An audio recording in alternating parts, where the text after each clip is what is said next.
हाँ जी, आज आप इंटीग्रेटेड रेट लॉ की डेरिवेशन करेंगे for zero order and first order action. Integrated rate law ये होता क्या है, यहाँ से हमारे पास एक फॉर्मूला निकल के आता है, जो फॉर्मूला यूज किया जाता है ये पता करने के लिए जैसे कि रिएक्शन को 90% कंप्लीट होने में कितना टाइम लगेगा, 20% कंप्लीट होने में कितना टाइम लगेगा, हाफ कंप्लीट होने में कितना टाइम लगेगा। ये चीज अगर अपने को कोई पूछे कि रिएक्टेंट की कंसंट्रेशन जैसे इनिशियल R0 है तो इसको आधी रिएक्शन को कंप्लीट होने में कितना टाइम लगेगा, तो वो चीज या 90% या 99.9% वो सारी चीज हमें इंटीग्रेटेड लॉ से जो फॉर्मूला निकल के आता है वहां से पता लग जाती है। तो आप जीरो और फर्स्ट ऑर्डर रिएक्शन के लिए करेंगे। सबसे पहले आप स्टार्ट करते हैं फॉर जीरो ऑर्डर रिएक्शन, ठीक है। जीरो ऑर्डर रिएक्शन के लिए जीरो ऑर्डर रिएक्शन के अंदर n की वैल्यू क्या होगी, n की वैल्यू इसके अंदर जीरो होगी क्योंकि जीरो ऑर्डर रिएक्शन। तो सबसे पहले आपने ये लिखते हैं कि रेट ऑफ रिएक्शन ये इज इक्वल्स टू होता है minus D R divided bye D T. इसका मतलब है change in concentration of reactants upon change in time. इसके इक्वल होता है अपना जो ये होता है इसी के इक्वल होता है ना जो अपना रेट ऑफ रिएक्शन होती है। दूसरी आप इसके अंदर इक्वेशन ये लिखेंगे कि अपने को पता है कि rate of reaction is equals to होता है K इंटू कंसंट्रेशन की पावर n। ये आपने रेट लॉ के अंदर पढ़ा हुआ है, ठीक है। अब इसके अंदर जीरो ऑर्डर है तो n की वैल्यू आप जीरो सब्स्टिट्यूट करेंगे तो ये बन जाएगा rate is equals to K into concentration की पावर जीरो, और किसी भी नंबर की पावर जीरो क्या होती है, 1 होती है। तो ये बन जाएगा rate of reaction is equals to K। ये अपनी फर्स्ट इक्वेशन बनी है, ये अपनी सेकंड इक्वेशन बनी है। आप इन दोनों इक्वेशंस को क्या करेंगे, इन दोनों इक्वेशंस को आप इक्वेट करेंगे, ठीक है जी। अब इन दोनों इक्वेशंस को आप इक्वेट करेंगे, फर्स्ट और सेकंड इक्वेशन को। इन दोनों की लेफ्ट हैंड साइड इक्वल है तो इनकी राइट हैंड साइड भी क्या हो जाएगी, इक्वल हो जाएगी। तो यहां से अपने पास बनेगा कि minus D R divided by D T is equals to K. इसकी राइट हैंड साइड इसकी राइट हैंड साइड दोनों इक्वल होगी। अब डी टी को इस साइड लेके जाएंगे तो ये बन जाएगा minus D R is equals to K into D T. अब दोनों साइड आप क्या करेंगे, इंटीग्रेट करेंगे। दोनों साइड आप इंटीग्रेट करेंगे, minus D R is equals to K constant है, बाहर आ जाएगा इंटीग्रेशन से तो यहाँ आएगा डी टी। अब डी आर की इंटीग्रेशन क्या होती है, आर होती है, तो यहाँ बन जाएगा R is equals to K into D T की इंटीग्रेशन क्या होती है, टी प्लस कोई ना कोई कॉन्स्टेंट आ जाएगा, इंटीग्रेशन कॉन्स्टेंट जिसको आप सी बोलते हैं, ठीक है जी। अब आप एक कंडीशन अप्लाई करेंगे कि at T is equals to zero, मतलब जब रिएक्शन अपनी शुरू नहीं हुई थी। यहाँ पे जो आपने आर लिखा हुआ है ये है कंसंट्रेशन ऑफ रिएक्टेंट्स। जब टाइम की वैल्यू जीरो है, जब रिएक्शन अपनी शुरू ही नहीं हुई थी, उस टाइम पे जो रिएक्टेंट्स की कंसंट्रेशन होगी उसको आप आर नॉट लेट करते हैं। यह आर नॉट है इनिशियल कंसंट्रेशन ऑफ रिएक्टेंट्स। जब टाइम की वैल्यू जीरो है उस टाइम पे जो कंसंट्रेशन है उसको आपने क्या लेट किया, आर नॉट। तो यहाँ पर पुट करते हैं, टी की वैल्यू जीरो पुट करेंगे तो ये बन जाएगा के इंटू जीरो प्लस सी, और आर की जगह पे क्या आ जाएगा, माइनस आर नॉट। माइनस वैसे का वैसे आर की जगह पे आर नॉट आ गया क्योंकि जब टाइम जीरो होगा उस टाइम पे रिएक्टेंट की कंसंट्रेशन क्या होगी, आर नॉट होगी, इनिशियल कंसंट्रेशन। तो यहाँ से के इंटू जीरो क्या हो गया, जीरो, और सी की वैल्यू क्या आ गई, सी की वैल्यू आ गई माइनस आर नॉट। ये अपनी सी की वैल्यू, ये अपनी थर्ड इक्वेशन होगी। तो सी की वैल्यू आप थर्ड इक्वेशन में पुट करेंगे तो ये बन जाएगा minus R is equals to K into T minus R naught. C की वैल्यू आपने सब्स्टिट्यूट की है, ये माइनस इस साइड शिफ्ट करेंगे तो ये बन जाएगा R is equals to minus K T plus R naught, ठीक है जी। अब यही होता है अपना integrated rate law for zero order reaction. इसको कंपेयर करेंगे y is equals to M X plus C graph के साथ। तो देखो y एक्सिस पे क्या आएगा, r आएगा, मतलब कंसंट्रेशन ऑफ रिएक्टेंट्स, तो यहाँ r आएगा। x एक्सिस पे क्या आएगा, टाइम आएगा, तो यहाँ टाइम आएगा। c होता है इंटरसेप्ट की ग्राफ अपना कहाँ से शुरू होगा, तो c की वैल्यू r नॉट है। मान लो ग्राफ अपना यहाँ से शुरू होगा तो ये जो इंटरसेप्ट है इसकी वैल्यू कितनी होगी, इसकी वैल्यू r नॉट होगी, और m की वैल्यू क्या है, माइनस के। m स्लोप होता है, स्लोप की वैल्यू नेगेटिव है, मतलब ग्राफ अपना नीचे आएगा इस तरीके से, और इस ग्राफ की स्लोप किसकी इक्वल हो जाएगी, इस ग्राफ की स्लोप इक्वल्स टू हो जाएगी माइनस के, ठीक है। बहुत आसान है, यही अपना integrated rate law for zero order reaction. देखो इसके अंदर आपने क्या किया, जीरो ऑर्डर रिएक्शन है तो n की वैल्यू क्या हो जाएगी, जीरो हो जाएगी। अच्छा, सबसे पहले रेट ऑफ रिएक्शन अपने को पता है क्या होता है, minus change in concentration of reactant upon change in time, तो ये लिख दिया। दूसरा अपने को रेट लो पता है कि rate is equals to K into concentration की पावर एन होती है, एन की वैल्यू अपन ने जीरो सब्स्टिट्यूट की यहाँ पे, तो ये बन गया rate equals to K into concentration की पावर जीरो, किसी भी नंबर की पावर जीरो वन होती है, तो ये बन गया रेट इज इक्वल्स टू के, इसका अपन ने सेकंड इक्वेशन का नाम। अब फर्स्ट इक्वेशन और सेकंड इक्वेशन को अगर आप कंपेयर करें तो दोनों की लेफ्ट हैंड साइड इक्वल है, तो राइट हैंड साइड भी क्या होगी, इक्वल। तो minus D R by D T is equals to क्या आ गया, के। डी टी को इस साइड लेके गए तो ये बन गया minus D R by D T is equals to K into D T, दोनों साइड इंटीग्रेट किया। अब डी आर की इंटीग्रेशन होती है आर, तो माइनस वैसे का वैसे डी आर की इंटीग्रेशन आर, के वैसे का वैसे डी टी की integration T, plus integration constant आ गया अपना सी। अब आपने कंडीशन पुट किया कि जब टाइम की वैल्यू जीरो होगी उस टाइम पे जो रिएक्टेंट की कंसंट्रेशन है वो आर नॉट के इक्वल होगी, इनिशियल कंसंट्रेशन। तो यहाँ पे टी की वैल्यू को जीरो पुट किया और आर की जगह पे आर नॉट पुट किया, इनिशियल कंसंट्रेशन, तो यहाँ से सी की वैल्यू क्या आ गई, माइनस आर नॉट। अब ये सी की वैल्यू अपन थर्ड इक्वेशन में पुट किया तो ये बन गया, माइनस इस साइड शिफ्ट किया तो ये इक्वेशन अपने पास आ गई, ठीक है जी। और यही इक्वेशन क्या होती है, इंटीग्रेटेड रेट लॉ होता है फॉर जीरो ऑर्डर रिएक्शन। अब इसके अंदर इसको y equal to M X plus C के साथ अपन ने कंपेयर किया, y की जगह पे क्या आ गया आर, x की जगह पे क्या आ गया टी, और c इंटरसेप्ट होता है कि ग्राफ अपना यहाँ से स्टार्ट होगा, ठीक है जी। और m की वैल्यू नेगेटिव है माइनस के, मतलब ग्राफ अपना नीचे को आएगा, ठीक है। और इस ग्राफ की स्लोप क्या होगी, माइनस के की इक्वल, वेरी इजी। अब ये अपना किसके लिए, ये अपना फॉर जीरो ऑर्डर रिएक्शन। अब आप इसके बाद देखते हैं फॉर फर्स्ट ऑर्डर रिएक्शन।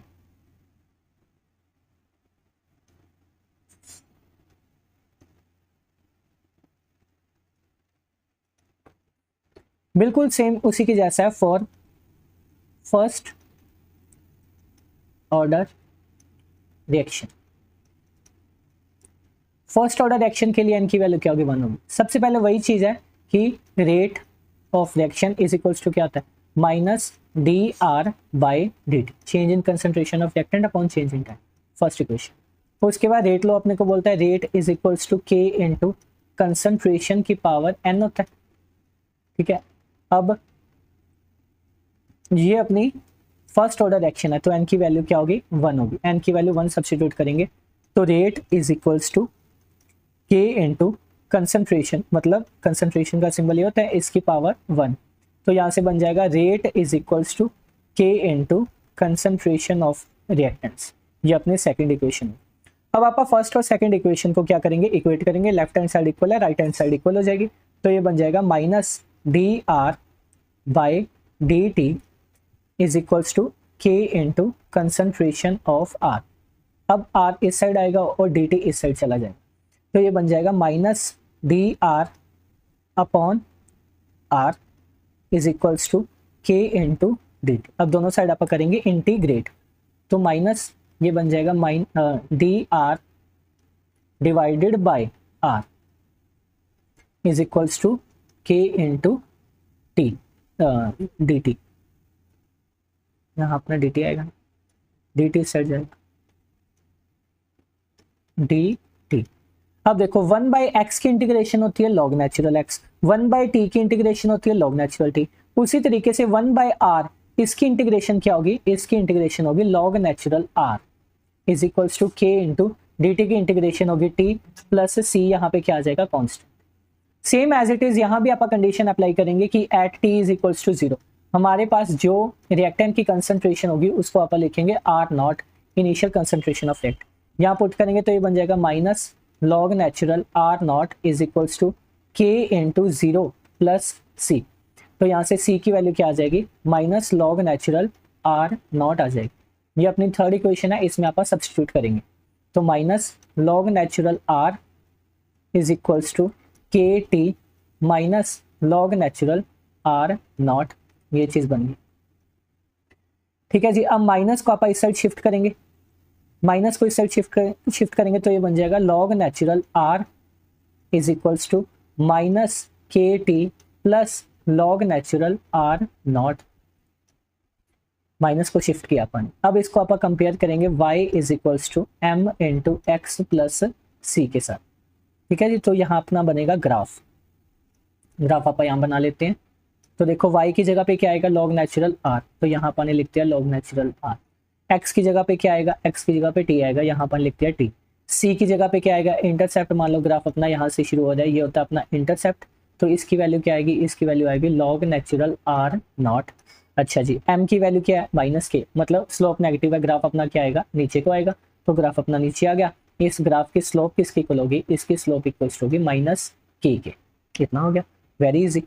अच्छा अब देखो, अब अगर अपन ने इसके बाद थोड़ा सा ये करना, अब जो अपने पास ये लॉग नेचुरल आर नॉट है, इसको अपन क्या करेंगे, ये जो माइनस के टी है इसको अपन लेफ्ट साइड में लेके जाएंगे, और लॉग नेचुरल आर है इसको अपन राइट साइड में लेके आएंगे। तो ये क्या, ये इस साइड जाके पॉजिटिव हो जाएगा, तो के टी उस साइड जाके पॉजिटिव हो गया, ये इस साइड आके नेगेटिव हो गया, तो ये बन जाएगा log natural R naught minus log natural R, log M minus log N, log M minus log N. ये किसका फॉर्मूला होता है, ये फॉर्मूला होता है log M divided by N, तो ये इसका फॉर्मूला होता है। ठीक है जी, अब अपने को नेचुरल लॉग है, इसको बेस 10 में कन्वर्ट करने का फॉर्मूला आता है ना, तो 2.303 से मल्टीप्लाई हो जाएगा, ये वाला लॉग बन जाएगा एलओजी वन बेस 10।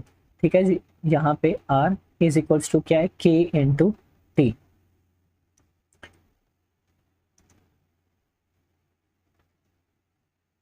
अच्छा जी, उसके बाद आप 2.303 को इस साइड लेके आएंगे, तो ये बन जाएगा log R naught by R is equals to K upon 2.303 into T.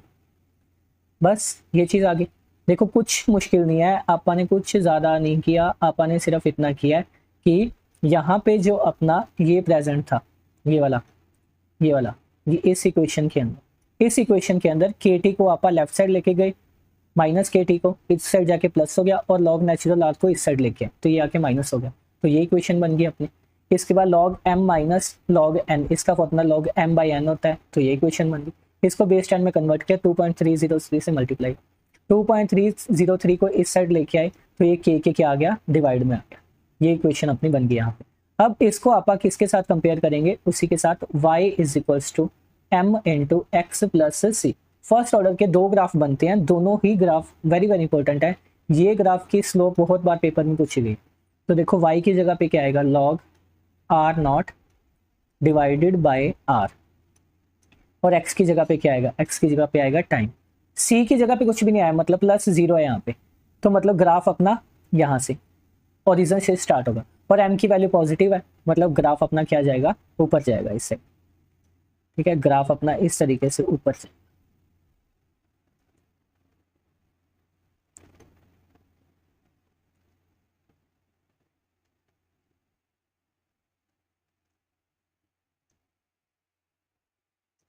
ठीक है जी, इस ग्राफ की स्लोप किसके इक्वल होगी, इसकी स्लोप इक्वल्स टू होगी, देखो m की वैल्यू क्या आ रही है, k अपॉन 2.303, वेरी इंपॉर्टेंट। ठीक है जी, इसके इक्वल इसकी स्लोप होगी।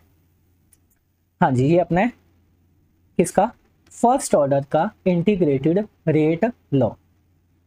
तो आप इसको एक बार रिवाइज करते हैं कि आपने ने इसको किया किस तरीके से। देखो सबसे पहले आपने ने क्या किया, सबसे पहले आपने ने इसकी ये वाली इक्वेशन लिखी कि rate is equals to minus D R by D T, फिर rate is equals to K into concentration की पावर एन, और एन की वैल्यू 1 पुट की, तो ये इक्वेशन आ। इन दोनों की लेफ्ट हैंड साइड इक्वल है, राइट हैंड साइड को इक्वल पुट किया, आर इस साइड आएगा, आर वाली सारी चीजें। ठीक है, तो ये minus D R by R is equals to K into D T, दोनों साइड पे इंटीग्रेशन किया, 1 बाई आर की इंटीग्रेशन होती है लॉग नेचुरल आर, तो ये चीज बन गई सी इंटीग्रेशन कॉन्स्टेंट आर।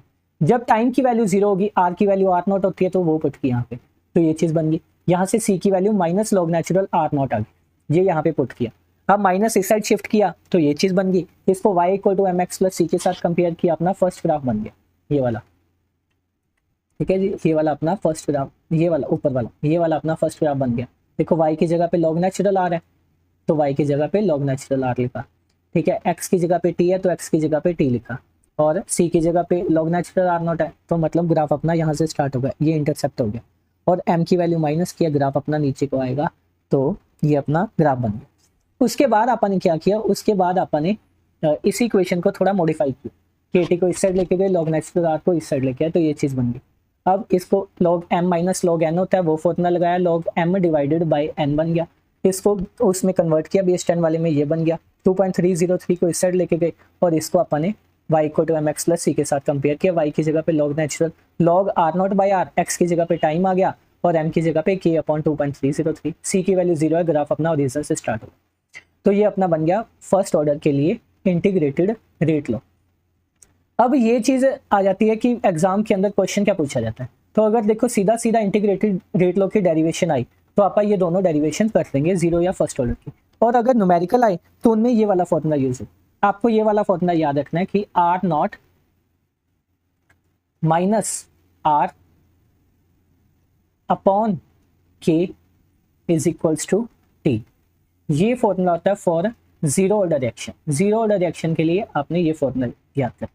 और फर्स्ट ऑर्डर का बिल्कुल इजी है, आपने इसके आगे नेचुरल लॉग लगा देना, ठीक है। तो आपने ये याद रखना log natural R naught minus log natural R divided by, बाकी सारा कुछ same, divided by K is equals to T. तो ये फॉर्मूला अपना फर्स्ट ऑर्डर के लिए, ठीक है। R naught initial concentration, R अपनी जितनी कंसंट्रेशन बची है, ठीक है, ये ध्यान रखना है, आर अपनी रिमेनिंग कंसंट्रेशन है, रिमेनिंग जितनी बच गई वो कंसंट्रेशन है, रिमेनिंग कंसंट्रेशन ऑफ रिएक्टेंट्स। अच्छा जी, और टी अपना टाइम है, के अपना रेट कांस्टेंट है जो जिसकी वैल्यू अपने को क्वेश्चन में गिवन है, ठीक है। ये दोनों फॉर्मूले याद हो जाएंगे, बिल्कुल इजी है। इसको थोड़ा और मॉडिफाई कर सकते हो, log M minus log N, तो ये बन जाएगा log M divided by N upon K is equals to T. तो ये फॉर्मूला अपना फर्स्ट ऑर्डर का हो गया, ठीक है। अब आप इसके कुछ क्वेश्चन करके देखते हैं जो प्रीवियस ईयर में आए हुए और इंपॉर्टेंट क्वेश्चन।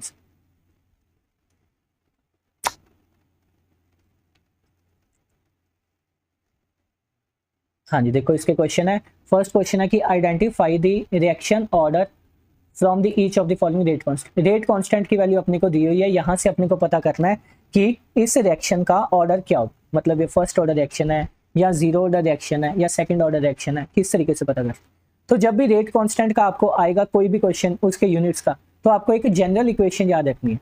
वो जनरल इक्वेशन क्या होती है, वो ये होती है कि rate is equals to K into concentration की पावर n, यही होता है अपना, ठीक है जी। अब rate is equals to K into concentration की पावर n है, ठीक है। तो इसको आप ऐसे करते हैं, जो अपना रेट है, रेट अपने को पता है कि क्या होता है, रेट होता है कंसंट्रेशन डिवाइडेड बाय टाइम।